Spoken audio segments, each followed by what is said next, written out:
Welcome you to our midweek Bible study. I hope that everyone's week is going well. Hope you spent some time this past week in our study of the book of Philippians. We were in chapter 3. As we finished up our class last week, we were looking at Paul's answer to the persecutions and the problems that the church at Philippi was having to face. And you remember we talked about what Paul said that he had done, how he had faced persecutions, problems, troubles in his life as a result of simply being a Christian. And he said that what he did in order to not allow those things to adversely affect him. You remember he said, first of all, I forget the past. We talked about the fact that he's not talking about just ignoring the past. Learn what you can from it, but you can't live in the past. If Paul had lived in the past with all the persecutions and problems that he had endured, he would have never been able to accomplish anything in the present or the future.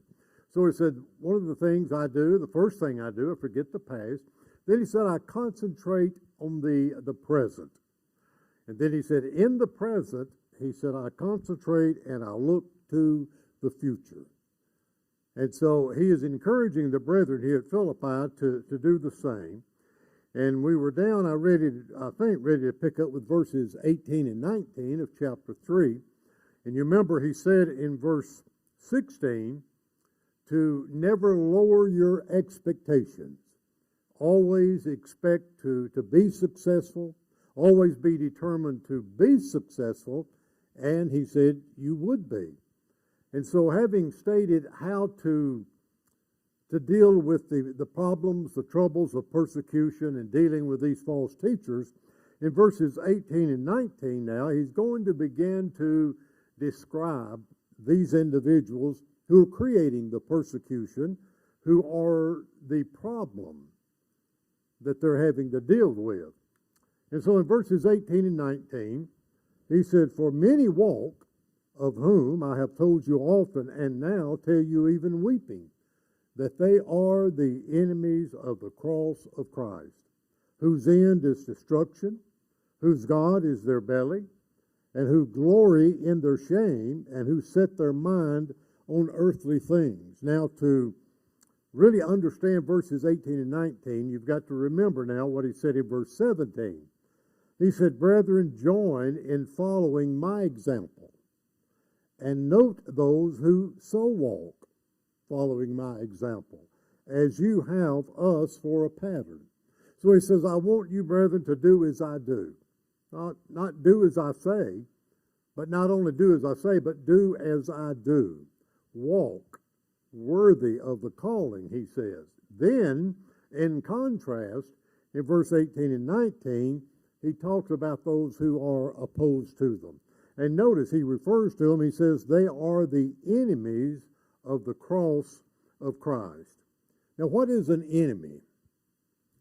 Obviously, an enemy is anyone who is in opposition to you, someone that is trying to hurt you, someone who is trying to destroy you, somebody that's trying to hinder you, but it's simply someone who is opposed to everything you are trying to accomplish. So he refers to these individuals in verses 18 and 19 as enemies of the cross. So they're individuals who oppose the cross, trying to hinder the work of the cross, trying to destroy the benefits of the cross, doing everything they can to disrupt or even destroy all that the Lord did in the establishment of his church.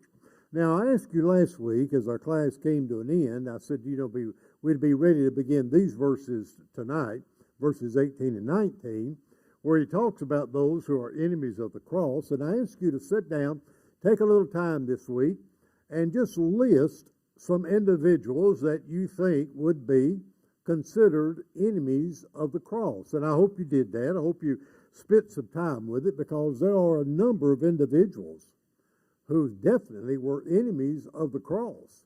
I just put together, just 3 or 4 that I think would be obvious who were enemies. If you go all the way back to the very beginning with the birth of Jesus, you remember in Matthew 2, Jesus is born. The wise men from the east see the star. They come to Jerusalem, and they begin to question those in Jerusalem about where this baby might be. They've seen the star, and they are told by Herod and others, after Herod questions some people, that it would be in Bethlehem. And he sends them down to Bethlehem. He says, now come back through Jerusalem and tell me what you have found. Of course, we know the ulterior motives that he had in mind as a result of that. He was not concerned about the fact that Jesus was just born. His concern now is to destroy him. He is an enemy of Christ and the eventual cross, or the ultimate work of Christ. So in Matthew 2 and verse 16, then Herod, when he saw that he was deceived by the wise men, they didn't come back. They were warned, you remember, not to go back through Jerusalem. And he was exceedingly angry, and he sent forth to put to death all of the male children who were in Bethlehem and in all of its districts, from 2 years old and under, according to the time which he had determined from the wise men. So here is obviously the first of those that we could list that would be an enemy of the cross. Begins with Herod. You remember Judas would be considered an enemy of the cross. Now here's a man who spent 3 years with the Lord. He saw his work, understood his mission. He saw the miraculous activity of the Lord. He was a personal eyewitness to all of these things. But now, as the time is coming down, now this is the last week of the Lord's life when this takes place in Matthew 26, 14, and 15. Judas begins to realize, I'm not getting anything out of this.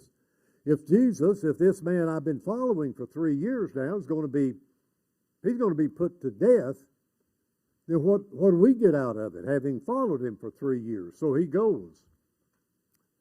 One of the 12, called Judas Iscariot, went to the chief priest and said, what are you willing to give me if I deliver him to you?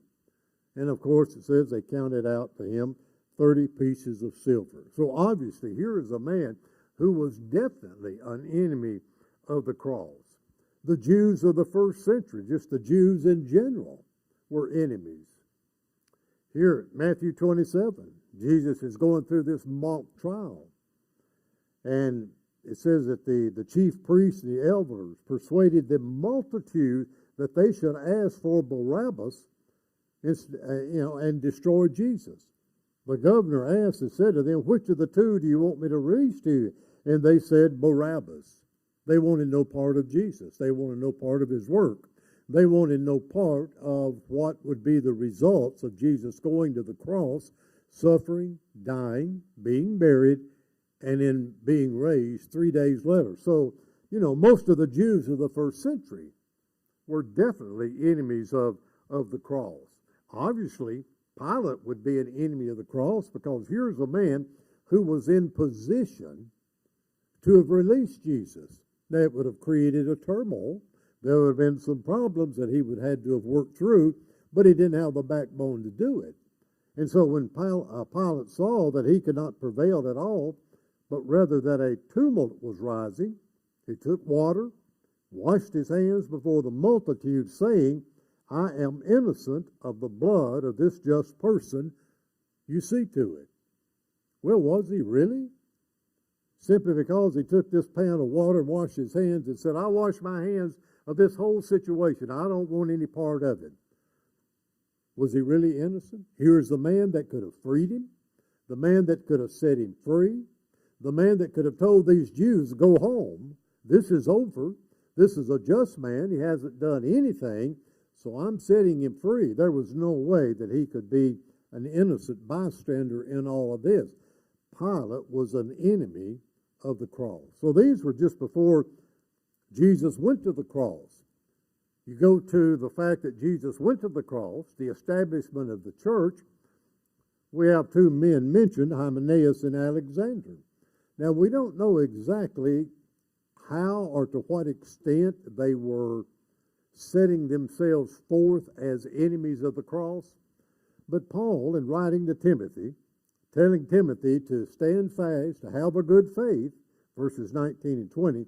He says, having faith and a good conscience, he's talking to Timothy, which some, having rejected concerning the faith, have suffered shipwreck, of whom are Hymenaeus and Alexander, whom I delivered to Satan, that they may learn not to blaspheme. Now, we don't know full detail what they did regarding their blasphemy, how they blasphemed, but obviously here are two men that were enemies of the church, enemies of the cross. They wanted it to see it hindered or destroyed, but they wanted to do harm to it. So Paul is telling these brethren at Philippi that there are those who are the enemies of the cross. Then he begins to describe,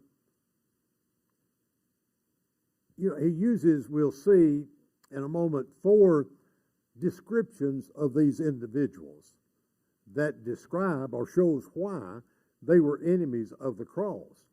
But let me ask you before we do that, how can one today be an enemy of the cross? Can someone today be an enemy of the cross? If they can, then how? How would it be manifested that someone is an enemy of the cross? Well, we could spend several lessons just talking about how and in what way one can be an enemy of the cross. If you just think about 2 or 3, for example, in Matthew 16:24. Jesus said to his disciples, if anyone desires to come after me, let him deny himself, take up his cross, and follow me. Now, if a person is not willing to do that, the reason Jesus said to do this is to advance the cause, to advance the church, to cause the church to grow and prosper and be stronger by more and more people coming into it. So if one is not willing to do that, he's not willing to take up his cross and follow the Lord, then obviously he would be an enemy of the cross, wouldn't he? He wouldn't want to be a part of what it would take to make the church stronger. So yes, you can be an enemy of the cross today simply by just rejecting, accepting the fact of what Jesus has done and being willing to pattern your life after that. And endure, and that's what he means by take up his cross, endure those things that may come into your life as a result of that, but just remain faithful. Stand firm. So if you're not willing to do that, you could be an enemy of the cross. Jesus said in Matthew 5:13 and 14, you're the salt of the earth, but if the salt loses its flavor, he says, well then how shall it be seasoned? It is then good for nothing, but to be thrown out, trampled underfoot by men. Then he says, you're the light of the world. A city that is set on a hill cannot be hidden. How could you be an enemy of the church in light of these verses? Well, why would the Lord want you to be the salt of the earth? Because you would be a leavening influence for the cause. You would be in a position to set forth the right example, manifest the right behavior as to what a Christian should and ought to be. If you're the light of the world, you are a light into a darkened world that is filled with evil and sin and those things that are opposed to God. So if you refuse to do this, if you're not willing to be the salt of the earth, if you're not willing to be the light of the world, excuse me, then obviously you would be in a situation where you would be opposed to those things. And if you are in opposition to them, you would be an enemy of the cross, an enemy to the church. Hebrews 10:25 says, not forsaking the assembling of ourselves together, as is the manner of some, but exhorting one another, and so much the more as you see the day approaching. Well, if you're not willing to do that, if you're not willing to assemble with the saints at every opportunity that you have, to live your life as a complete and total example of what true commitment is by exhorting and encouraging one another, if you're not willing to do that, obviously you would be opposed to those who did. Now, you may not say that. You may not say, well, I am opposed to assembling on the first day of the week. But if you're not doing it, you're not committed to it, why is the Hebrew writer encouraging these brethren to be faithful in their assembly, faithful in their attendance? Because it would make the church stronger. They would be in a better position to exhort and encourage one another. Well, if you're not willing to do that, you're not concerned about making the church stronger. You're evidently not concerned too much about exhorting and encouraging one another. So again, you would obviously be an enemy of the cross or an enemy of the church. So Paul is describing those individuals in the first century who were involved in opposition to the church. Today, we can have the same problem. There can be those today who would actually be enemies of the cross or enemies of the church by failing to do those things that promote the church or build the church up. Now, in verse 19, he gives a very vivid description of those whom he is calling enemies of the cross. He says, whose end is destruction, whose God is their belly, they glory in their shame, and he says they set their mind on earthly things. Now, Paul is beginning this description with the conclusion or the obvious end or the results of those who are like that. You would think he would say, whose God is their belly, they glory in their shame, they set their mind on earthly things, and they're going to end in destruction. But for whatever reason, he wanted to state that first, that these men are going to end in destruction, and then he tells why. Now, the word destruction there is a word that it usually is translated as perdition, but it means something that is ruined, a waste, or a loss. You remember this was the word that was applied to Judas. In John the 17th chapter, in verse 12, Jesus is in the garden. This is the night of his betrayal, and he's praying for his disciples. He's praying for all of those that would become obedient to his word through the disciples. And he says in John 12, in verse 7, he says, while I was with you in the world, I kept them in your name. Those whom you gave me, I kept. Now, he's talking about the 12, the disciples, the 11 actually. And none of them is lost except the son of perdition. Now, who was it that betrayed Jesus and deserted him? Well, that would have been Judas. So here, Judas is referred to as the son of perdition. And what he's saying is, what a loss. What a waste. What a ruin. Here is a man who was with me for 3 years, who saw our goal of what we were trying to accomplish, how we were trying to extend a plan of salvation that would save everybody if they would just accept it and become obedient. But he didn't. And so he's referred to as the son of perdition. So as Paul begins to describe the three characteristics that defines those who are the enemies of the cross, he sets out at the very beginning and says that they're lost. You know, they are in a state of ruin. Their life is a total waste. First thing he says is, whose God is their belly. Now, what is a god? Now, I'm talking about little g. When, you know, if you go back to idolatry, go back into the ancient world, and all of these ancient civilizations had many different gods. What were those gods in relation to them?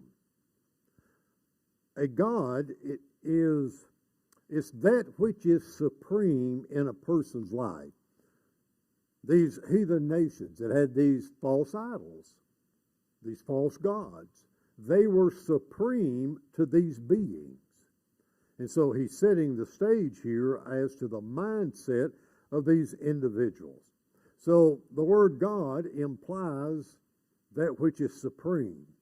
What does the word belly, whose God is their belly?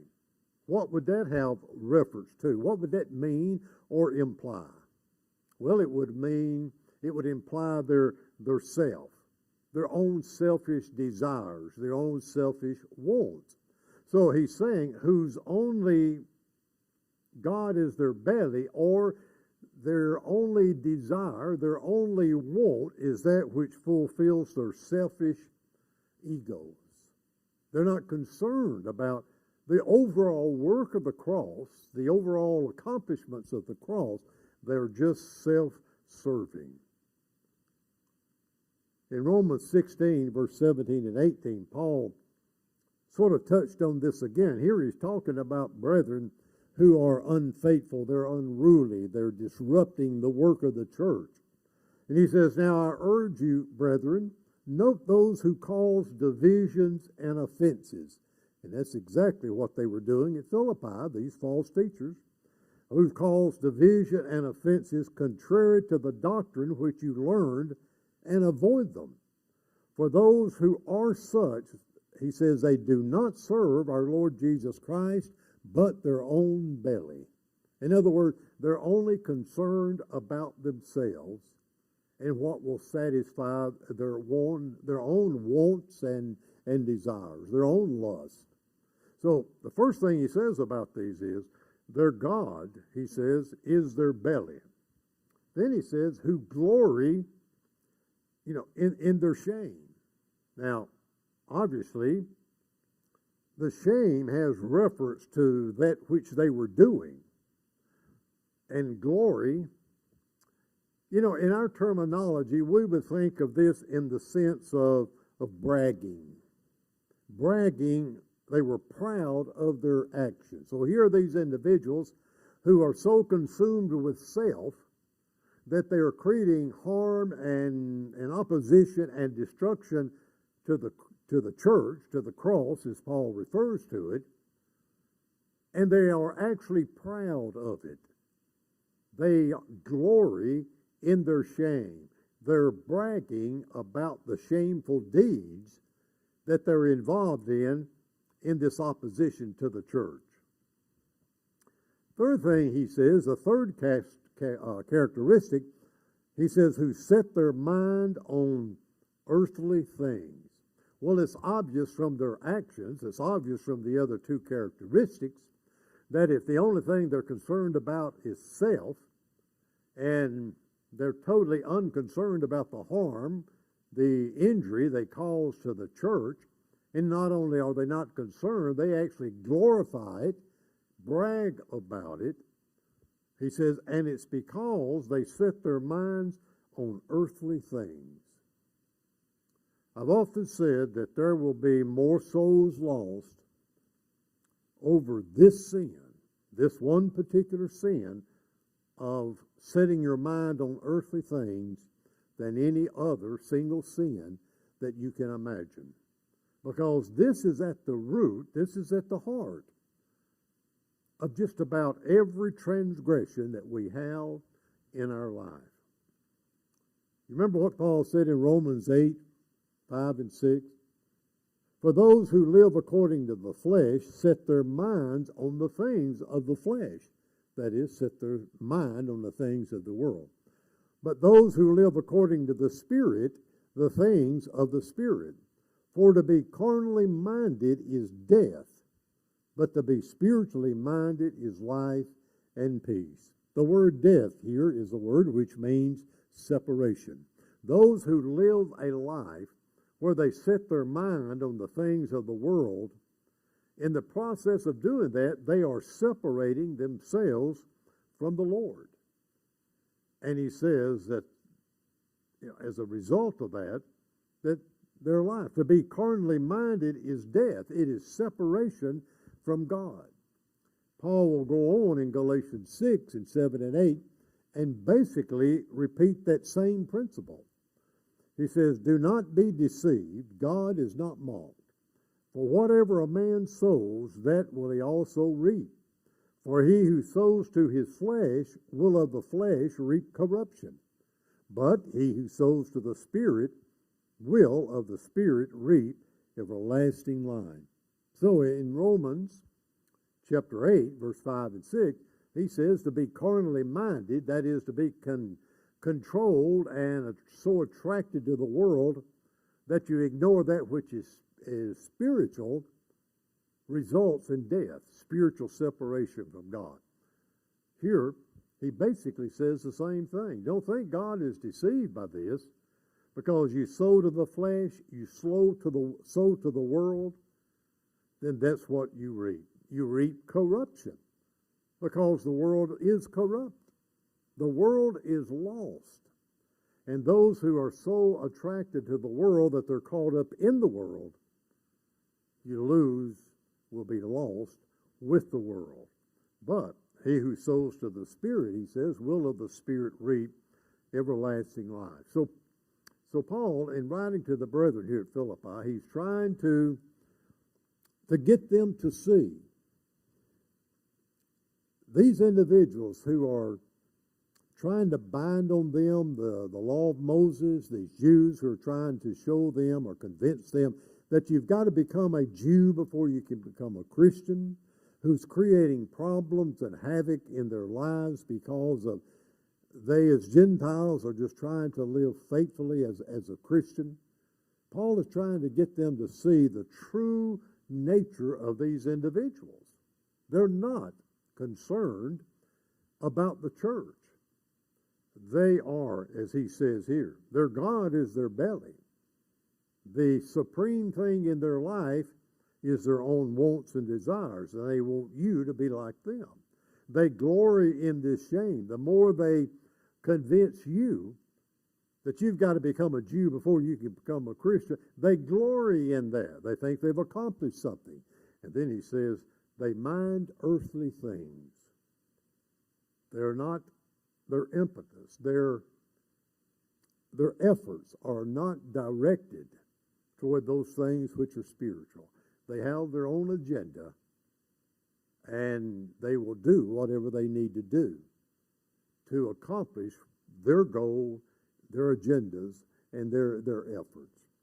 Now, as he closes out chapter 3 in verses 20 and 21, I don't want us to start these two verses in this class because there's some real principles that we need to understand here. He talks about heaven, how that our citizenship is not in this world; it's in heaven. Then he talks about the body and how that the body will be changed, and how when the Lord returns, our bodies will be like His bodies. But there are a lot of questions, and I think a lot of misunderstandings regarding heaven and the condition of the body as it is prepared for the heavenly realm. And I want us to be able to look at some of these things, and it will take us probably an entire class to do that. And so I don't want to get started 4 or 5 minutes into that and stop, and then next week come back and pick up. I'd like to begin at the beginning of our class with it, and then be able to go through the class and end our discussion in one continuous study. But what I would like for you to do is, of course, continue to read and study the book of Philippians, especially chapter 3. But I want you to concentrate this week, spend some extra time on verses 20 and 21.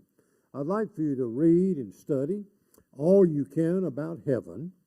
I would also like for you to read and study all that you can about what the Scripture says about the body, this physical body, the body that will be raised. Study all that you can about that, because all of that comes into play as we look at these last couple of verses in this chapter, and they're important.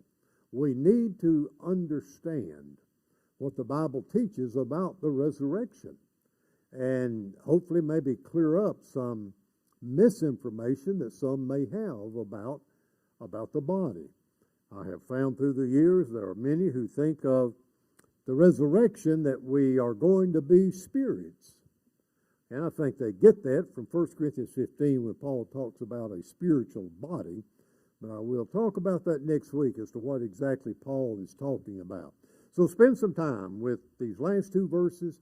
Study what you can about heaven. Study what you can about the body, the resurrected body. And we'll try to go into some depth into these last two verses next week. But I do appreciate you taking the time to be with us in our class tonight.